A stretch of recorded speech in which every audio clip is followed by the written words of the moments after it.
Italian Serie A with another win against Empoli away. And a big game for them because Inter last season there were issues with away performance. One of the reasons why they were able to win the Italian Serie A last season and Napoli team share because when they went away to teams like Empoli, Cagliari, Genoa, are very stubborn playing at home inside the block now. It is hard for them to break them down because naturally Inter ways on also the ball 3-5-2 and they also sit back and wait for the counter attack. So when they play against any team that plays like them or mimics their style of play, it's always difficult for them to play. And in a game against Empoli, they would want to go away and then galvanize that win. I saw International Milan in our Champions League game, boy, in Spain. They did electoral reshuffle. Game now. They played up top instead of normally Marcos Thuram to replace Lukaku. Marco Arnautovic with Lautaro Martinez. Martinez did get an all-important goal for Team FN International Milan. At the three at the back for the very first time in the Champions League game, Benjamin Pavard started for International Milan and they were able to get that draw. It means that they've rested key and major of their players for the Italian Serie A. Very, very good plan. And Simeone Inzaghi take key. I'm thinking say in this game against Empoli, at worst for them, they shouldn't be able to lose. But say who pushing me to the wall? Of course, Inter should be able to go and get a job done. Lazio elbow good football against Atletico de Madrid. And meaning say, Champions League returning 2 weeks. Yeah. Goalkeeper, Prof Del Home Commoni BM. It will be a real feeling. Yes, and it's a goal of share. But in general, it's also about Nagabi. And the brilliance of Mauricio Sarri, your manager. Okay. In the Italian Serie A, baby, Modani. Oman statistics in the year. Macachos, DBS, said maybe problem with Mauricio Sarri in the team, no attitude. And yet tactics, no. Tactics is just about 2% of preparation to games. But players know how far any the ability to want to win duels, especially in central areas. Any when need a thing in Chino, and no normal like against Atletico Madrid. That was going to be the question. But they pushed on and they got the all-important draw against Atletico de Madrid or Champions League. It is a game that I'm expecting. Lazio should be able to navigate a win, especially if you are the Stadio Olimpico. They should get that job done. In AC Milan, on the other hand, LUC to International Milan. It was a game and I expected to say AC Belusu. I thought AC had the firepower to get the job done. But Inter, I can't someone said that Milan Sukakra. With respect to how they want to play. Almost sure will be since last season Champions League, almost sure back to back. And it's been tough for them. Now they would want to rejuvenate themselves and get into a good frame. Omunya draw against Team friend in Newcastle in the Champions League also. Inter draw, Lazio draw, Milan also a draw in the Champions League. Now Milan will want to get back into winning ways and it's against Verona. You expect that Milan can get that job done. Napoli and now new manager call away to Bologna. My issues with Napoli is with a new manager and the fact that Juma Luciano Spalletti here. I don't think it can be done going forward now. AS Roma got an all-important away win or the Europa League. They are going away to Torino. Almost 5 goals in the last 2 games. I'm expecting they can keep the form in that regard. But the bigger game this weekend, the Italian Serie A, is Sassuolo versus Juventus. This my guy just said, Allegri assistant in Sano Kakra. He doesn't really sit back again this season. Or you're much more pragmatic, pushes forward, plays good football, decides to make sure Obenya a lot of time on the ball and create scoring opportunities. But in this game against Sassuolo, it's against an old foe. Sassuolo following the Juve Popper. And when they are going away, it's a game that you should be very careful in there. Don't go straight in for Juventus because game no end now for. Of course, in the Italian Serie A, Lautaro Martinez early did the scoring charts now. Now, there is a conversation about his contract extension. So, when we are Inter, don't worry about contract extension because we're signing. Okay. The agents, the club did the home come on. He will sign the contract extension. Martinez, Lautaro Martinez, 5 goals. Olivier Giroud, 4 goals. Dusan Vlahovic, 4 goals. Kristovic, 3 goals. And Chiesa, Federico Chiesa for Juventus, and so 3 goals. So that's the goal king chart or the Italian Serie A. Now let's go straight into the big one. The analysis now. Embedding. For about 3 or 4 reasons. At the Estadio Wanda Metropolitano, Atletico Madrid, so much of a bad record. They have a very good record against Real Madrid. But generally, in the context of the Madrid derby, of course, Madrid are a bigger strength, as in opportunities, time, in terms of data, they're able to beat Atletico Madrid most of the times. Now, what's the true current state of both clubs? For Atletico Madrid, as a rejuvenation, it changes Kakrebi Ebanium. Elcho wants to move away from total defensive dominance to making sure that now, or more of a mid-block kind of game, push forward and then catch you on the counter attack. And Chebia and a branch of friend Memphis they pay a prior every team. But and then if you go back to Atletico Madrid socials, it is clear so I started training and he's returning back into the team. Now inside game Atletico Madrid, a boy against Lazio, it was a game that we were expecting to say Atletico were not going to dominate the game, but we were going to get patches. And I'm expecting to say that can be a very good template for this Madrid derby. Okay. Atletico anybody be playing more. In the 4-4-2 that they play, Madrid will probably have a lot of the ball. But this game, for me, will come down to great Fiifi-Manfred. Now, let's go straight onto the tactical board. I'm expecting Madrid to go into their regular shape that I've always spoken about in recent times. The 4-1-2-1-2. And a diamond base of Oriente. I'm thinking it's a possibility. Maybe Luka Modric will be thrown into the game ahead of either of Eduardo Camavinga or Federico Valverde, so anybody can get some experience on the ball for Obi to control the tempo of the game. Now, if you get a 4-1-2-1-2 diamond shape like this, Atletico Madrid are going to play obviously in a 4-4-2 flat Fiifi-Manfred to make sure it's matching the numbers of Real Madrid in the middle of the park. Now, it goes down first of all to personnel.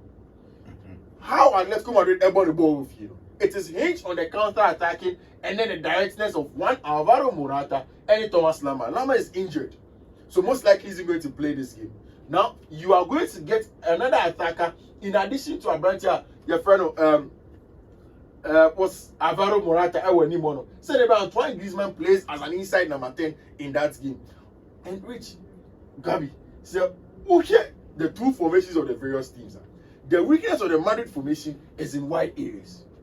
So if Atletico Madrid can be very good in getting out of their blocks from 4-4-2, and then they are going to get a lot of numbers with the pace and directness of Alvaro Morata, it means that there are definitely going to be a lot of space from the wide areas. Definitely, if Madrid are playing the compact 4-1-2-1-2 with Jude Bellingham on the part of Real Madrid, a good house for Real Madrid. Now, almost winning the Champions League against Union Berlin, very, very difficult win. But Madrid were able to dig deep and then get the all-important win for themselves. Now, at Girona, we are expecting the same defensive combination of Alaba and Rudiger because Militao are out. We are expecting, say now, because they have very good fullback reinforcement in the team, we'll get that in the middle of the pack. Orient Tchouameni as cemented our position, as a deep line playmaker for the Madrid team. Now, on his two sides, as attacking number 8, that's where possibly either of Eduardo Camavinga or Federico Valverde. My thinking said Eduardo Camavinga would rather sit out, and Federico Valverde plays alongside Luka Modric. Then on top, Jude Bellingham, the leader of the scoring sheet of the Spanish La Liga. Now, it is how Carlo Ancelotti wants to use Abrante friend Jude Bellingham, or use him as a box crashing midfielder into everyday Makacho. Say you progressive whether from wide areas or central. Most of the times through central areas because there were a lot of the numbers. The ball goes outward. Jude's job is to make sure so anticipate space and time and run last minute to the edge of the box and go and get those goals because of his physical ability and his ability for aerial duels. He's also very, very dangerous from set pieces, and that's exactly why he's getting what he's getting. Now, the game will also come down to the midfield dynamics. If Atleti are playing with two flat midfielders against at any point in time 4 or 3 in the middle of the park, it means that it's going to be 3v2 almost every time in the middle of the park against Atletico de Madrid. Now, it will come down to the combativeness of the midfielders that Atletico are going to field in the middle of the park. But essentially, this is a game that we are probably not going to see a lot of goals. Okay. Goals may be best a goal game that is going to be very, very close. I bet you said last season there 1-1. Yes, team of Beshan 1-0 will be possibility ends in a draw. So a very, very close call given where they are from. Again, so what's the number of goals are both teams in Nasha? And let's go have considered more, but failed to score more. Madrid so ends and goals because we know that they lack the goals of Karim Mustafa Benzema now, and you are hinging on the ability of Jude Bellingham to get the goals in there. You push me to the wall, and it's a game that I'm thinking is that Madrid should be able to get a win. Yeah, I think that for the third week running, Madrid will have what it takes to get the win against the team that's called Atletico de Madrid. But on any day, if Jude Bellingham gets another goal again, it's cinematic. Okay. Young boy from England. Oba, almost everybody at the first time San Mamé, Obia, or away games playing at the Santiago Bernabeu, he gets that goal. And then it's a enigmatic celebration or Shevia no be in himself. Imagine at the Estadio Wanda Metropolitano, Jude Bellingham scores the goal, opens up his arms in front of the home Spanish fans, who already we come back and we tell you, when Vinicius Junior was scoring goals for fun, he was abused. How is Jude Bellingham going to fare over there as a black man going away to Wanda Metropolitano, especially if he gets a goal? It is really going to be enigmatic. So Oshego, but that is Jude Bellingham for you. Very exciting midfielder, the leader of the goal scoring shots or the Spanish La Liga. I'm expecting say in a game he will play a very, very important role. El Choho, a lot of questions to ask himself. Jaffel is a Philly team name or Bolipa or Barcelona, and now with Memphis Depay's injury and his return, Thomas Lemar injury, he needs much more directive play or anymore. But Martin said Koke so yeah, okay. Koke and Eric and his team. Yeah, but I switch it in here. Great. See, that's what I'm saying. That the game will probably go straight into the midfield dynamics of the game. Okay. Koke tags with the control of the Atletico Madrid midfield. Now that's going to be 3v2 against a younger Orange Shimeni, Federico Valverde, Camavinga, or Jude Bellingham, or even Luka Modric if he's in the team. Now there's a much more balance of Madrid midfield than team and friend Atletico de Madrid. But I think that the game essentially will come down to that. If it's going to be a win, it's going to be slim. Okay. And I'll go say Madrid should be able to get a job done. Of course, in the English Premier League, big games for Honum. So I say weekend we did that. English Premier League, be a moon that was You be a moon now, sir, and they will run you through. But maybe I say we go straight into the North London derby. Then we will come to the smaller games now. Because the North London derby, our English Premier League. But just before we go on, Gabi, you see, I want to talk about this man passionately. I know you're Manchester United, and this is for you. United problems, goes beyond just one person. Gabi, it's been 10 years. And I saw Las Vegas in free team. United was a winning machine. To say here, Man City team Biana, we know say 9 out of 10 times City better. That was how United were under Sir Alex Ferguson. It means that the bar was very high. Post Sir Alex Ferguson, on one kasa, per report, widely, Europe, I pinpointed David Moyes as his replacement. Moyes failed to meet the expectation of the United front. Of course, with time, you realize that David Moyes will thrive better in a mid-table team than a top team. And it's normal, it's fine. Post David Moyes, there has been Louis van Gaal, who also in the English Premier League at the time failed to meet United and take them to exactly where they wanted to be. There has been Jose Mourinho, who essentially at the time is the only person that we're winning properly for Manchester United, and even have won a European trophy at the time for them. Then Ole Gunnar Solskjaer, Ralf Rangnick, Ankoye. Ralf Rangnick now leaves, and then Erik ten Hag comes in. Manchester United team now, other managers nearby. Obi Awenya time and has gotten the number of players that he wants has been Erik ten Hag. In almost a year and a half, he has gotten a host of players on Newcastle, and he's building a squad for himself. If there's a manager that United needs to be really patient for, then it is Erik ten Hag. Also, in recent times, United are having a lot of issues of the dressing room issues with players. Our players will come out and sort of talking over managers. He had to stamp his feet. That's how Dutch people are. You will not want to disrespect a Dutchman. From Louis van Gaal and all of them. And on stamping the feet, Cristiano Ronaldo is out. Jadon Sancho, there are issues with him. But there are bigger issues for United. So the handling of matters like Mason Greenwood. Look at Anthony.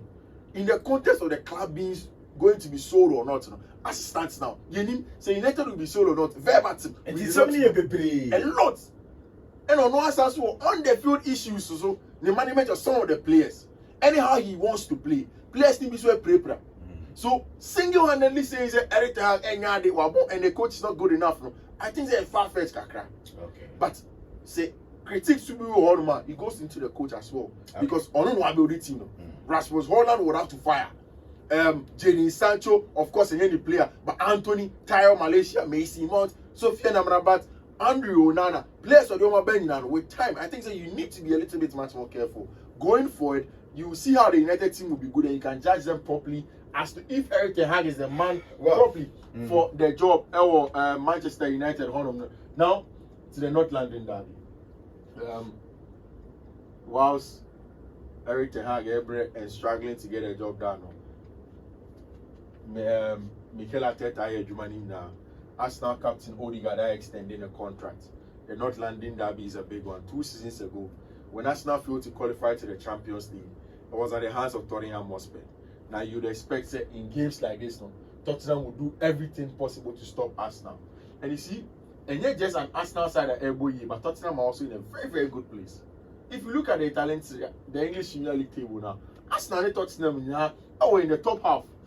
And for Tottenham, they have struggled with Antonio Conte, struggled with Nuno Espirito Santo, and now the Australian Ange Postecoglou and they take your money. They are doing a brilliant job. Early days yet, but it's a good one for them. Back onto the tactical board again. Quickly, we are expecting to say Arsenal will line up in a 4-3-3, whilst team my friend of Manchester Tottenham Hotspur ebe lining up also in a 4-2-3-1. We know that for Tottenham Hotspur, it is a back four of Christian Romero, and of course at the fullback you have a branch friend of Udochi, very, very good fullback for them, and then Pedro Porro at the other side. In the middle of the park, it has been a 2 Africans, Yves Bissouma and Papi Matassa, brilliant guys in the middle of the park for them. These are players that almost said maybe more and Antonio Conte. Then there is Dejan Kulusevski in the team, Son and Richarlison. Now, so Tottenham Hotspur, when the season began, they played Richarlison as a striker. Now goes name. Post the international break, we're dropping Richarlison and then play Son more like the striker and added an extra number 10 in behind there for James Maddison. So Son and more like the arrowhead, or 2 inside the Martins with James Maddison and Son getting the goals. We know that Arsenal are going to go the regular 4-3-3 that they play. With Thomas Partey, you are going to see a lot of the times Zinchenko playing in those games. Senebea, he will come inverted into the middle of the park. Now, I think that Arsenal were a lot more of the Tottenham Hotspur actually, there were lots more of the creative players in central areas to manipulate the ball and then get the spaces in behind for them. The game for me is going to be hinged on 2